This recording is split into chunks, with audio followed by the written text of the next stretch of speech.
Logo చూస్తుంటే చాలా చాలా ముచ్చటేస్తుంది. హాయ్ అండి. బిగ్ బాస్ 10 అయితే తొందరగా వస్తుంది అనేసి చాలా ఊహాగానాలు అందరికీ ఉన్నాయి. ఎందుకంటే మొన్ననే అయిపోయింది, డిసెంబర్లోనే బిగ్ బాస్ అయిపోయింది. బట్ మళ్ళీ ఇప్పుడు బిగ్ బాస్ అని అంటే నార్మల్గా అయితే 6-7 మంత్స్ అయితే గ్యాప్ తీసుకుంటారు. కానీ ఇప్పుడు ఏంటంటే మనకు అందిన సమాచారము అలాగే మన యూట్యూబర్స్ కానీ అలానే బిగ్ బాస్ రివ్యూ ఇచ్చేసి పెద్ద పెద్ద యూట్యూబర్స్ అందరూ ఉన్నారు కదా, వీళ్ళందరూ కూడా ఆల్రెడీ సెట్ని అయితే తీసేసి మళ్ళీ కొత్త సెట్ని అయితే అరేంజ్ చేస్తున్నారు బిగ్ బాస్ అనేసి అంటున్నారండి. సో అది ఎంతవరకు నిజం అనేది మనకు తెలియదు, కానీ అది నిజమైతే మాత్రం చాలా చాలా హ్యాపీగా ఫీల్ అవుతాము. ఎందుకంటే మాలాంటి చిన్న యూట్యూబర్స్కి ప్రతిరోజు కూడా ఒక కంటెంట్ ఉండిద్దండి. ఎందుకంటే మనం రివ్యూ ఇవ్వచ్చు ఖచ్చితంగా బిగ్ బాస్ గురించి. అంటే మనము దాన్ని షూట్ చేసి మనం వీడియో చేయాలి, కానీ మనం వీడియో చేయొచ్చు అండి, దాని మీద రివ్యూ ఇవ్వచ్చు. అందువలన ఒక కంటెంట్ ఉండిద్ది. రోజు ఒక ఎపిసోడ్ అయింది కాబట్టి ఆ ఎపిసోడ్ని తీసుకొచ్చి మనమైతే రివ్యూ ఇవ్వచ్చు అనమాట. ఆ ఆప్షన్ అయితే ఉంది. చాలా చాలా హ్యాపీగా ఉంది. ఎందుకంటే సీజన్ 9 ఎంత పెద్ద హిట్ అయిందో కూడా అందరికీ తెలిసిందేను. మెయిన్ ఎవరంటే తనూజ అలానే కళ్యాణ్ పడాలండి. వీళ్ళిద్దరి వలన చాలా, అంటే వీళ్ళిద్దరని కాదు, అందరూ డీమార్ట్ పవన్ కానీ అలానే రీతు చౌదరి కానీ వీళ్ళందరూ కూడా మంచి సక్సెస్ వచ్చింది. సో ఆ సక్సెస్ని ఇంకా మరి ఒకసారి బాగా సక్సెస్ వచ్చిందంటే వెంటనే చేస్తారు కదా, బహుశా అలానే అనుకుంటా. ఎందుకంటే సీజన్ 9 చాలా బాగా హిట్ అయింది కాబట్టి సీజన్ 10 అయితే తొందరగా తీసుకొచ్చేస్తున్నారు మనకి ప్రేక్షకుల ముందుకైతే అని అంటున్నారు. బట్ ఇది ఎంతవరకు నిజం అనేది మనకు కూడా తెలీదు. సో ఇది ఫిక్స్ అని అంటే చెప్పలేమండి. ఎందుకంటే ఫిబ్రవరి మార్చి నుంచి అయితే స్టార్ట్ చేస్తారంటున్నారు. ఎందుకంటే మామూలుగా అయితే ఆగస్టు కానీ సెప్టెంబర్ కానీ బిగ్ బాస్ అయితే స్టార్ట్ అయింది. బట్ ఈ సీజన్ ఏంటంటే హిట్ అయింది కాబట్టి నెక్స్ట్ సీజను తొందరగా పెట్టేస్తున్నారు అనేసి ఊహాగానాలండి. ఊహాగానాలు కాదు, కంపల్సరీగా తొందరగా ఒక 1-2 మంత్స్ ముందైనా పెడతారనేసి అయితే మనకి వార్తలు అయితే చక్కెరలు కొడుతున్నాయి. అలానే మనకి యూట్యూబ్లో కూడా చాలామంది కూడా వీడియోస్ చేస్తున్నారండి. సీజన్ ప్రోమో కూడా రిలీజ్ అయింది అని అంటున్నారు. బట్ నేనైతే సెర్చ్ చేసినప్పుడు ప్రోమో అయితే రాలేదు.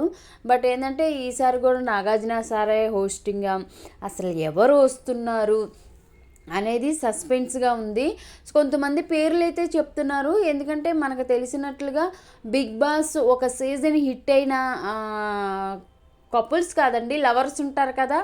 సపోజు ఇప్పుడు వచ్చేసి మనకి నిఖిల్ విన్ అయ్యారు.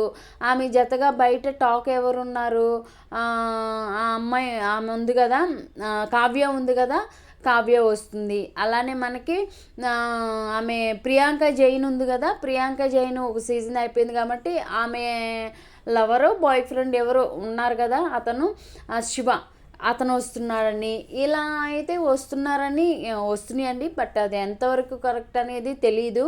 అలానే అమర్దీప్ వచ్చారు కాబట్టి అమర్దీప్ వాళ్ళ వైఫ్ తేజస్విని గౌడ్ అయితే వస్తుందని టాకు. సో ఈ టాక్ నిజం అవ్వాలనేసి కోరుకుందామండి. ఎందుకంటే బిగ్ బాస్ కూడా ఒక ఎంటర్టైన్మెంట్. ఇప్పుడున్న ఈ బిజీ షెడ్యూల్లో మనము వచ్చి కొంచెం రిలాక్స్గా ఆ బిగ్ బాస్ని చూసి కొంచెం మైండ్ సెట్ చేసుకునే వాళ్ళు ఉన్నారు. అలానే అసలు బిగ్ బాస్ మాకు వద్దు అనుకునే వాళ్ళు ఉన్నారు. బట్ ఏంటంటే ఒక ఎంటర్టైన్మెంట్ షో కాబట్టి దాన్ని మనం ఎంటర్టైన్మెంట్గానే చేయాలి, చూడాలి కూడా. సో రివ్యూవర్స్ అయితే బిగ్ బాస్, నేనైతే సీజన్ 9 రివ్యూ అయితే ఆల్మోస్ట్ అన్నీ ఇచ్చానండి. నాకు మంచి కంటెంట్ ఒక బిగ్ బాస్ సీజన్ మొత్తం దొరికింది. సో అందుకనేనమాట. సో నేను కూడా ఎప్పుడు వస్తుందా బిగ్ బాస్, జస్ట్ ఒక ప్రోమో వచ్చినా కానీ మన వ్యూస్కి నేను చూపిద్దామనేసి నేను సెర్చ్ చేస్తున్నానండి.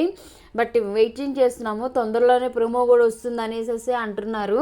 సో అదండి, మరి బిగ్ బాస్ మీద మీ ఒపీనియన్ ఏంటి, ఎవరెవరు వస్తే బాగుండిద్ది అనేది మీకు తెలిస్తే తప్పకుండా నాకు కామెంట్స్లో తెలపండి. మన ఛానల్ వచ్చేసి క్రిష్ క్రియేషన్స్ తెలుగు ఛానల్ అండి. మన ఛానల్ కూడా సపోర్ట్ చేస్తే మేము కూడా ముందుకెళ్తాము. సో బిగ్ బాస్ మీద రివ్యూ ఇచ్చిన ఆ ఏకైక ల్యాక్స్లోది శాలరీస్ తీసుకున్న వాళ్ళు ఎవరంటే ఆదిరెడ్డి గారు. ఆయన ఓపెన్గానే చెప్పారు, ఆయన ప్రతి యూట్యూబ్ రివ్యూ కూడా ఇస్తారు. సో ఆయన రివ్యూ ఇచ్చి ఆయన సొంతంగా ఏమేమి చేశారనేది కూడా చాలామంది యూట్యూబర్స్ తెలుసండి. సో చిన్న యూట్యూబర్ని కూడా సపోర్ట్ చేయండి. తొందరగా బిగ్ బాస్ సీజన్ 10 రావాలనేసి మనస్ఫూర్తిగా కోరుకుంటున్నాను. సో ఇప్పుడున్న ఈ బిజీ ప్రపంచానికి కొంచెం రిలాక్స్ అయితే దొరుకుతుంది. ఎందుకంటే ఉన్న 1 అవర్ కూడా ఇవన్నీ మర్చిపోయి నెక్స్ట్ ఏమైద్ది అని మనం ఆతృతగా చూస్తాం కదా, దానికోసం అనమాట. లైక్ చేసి సబ్స్క్రైబ్.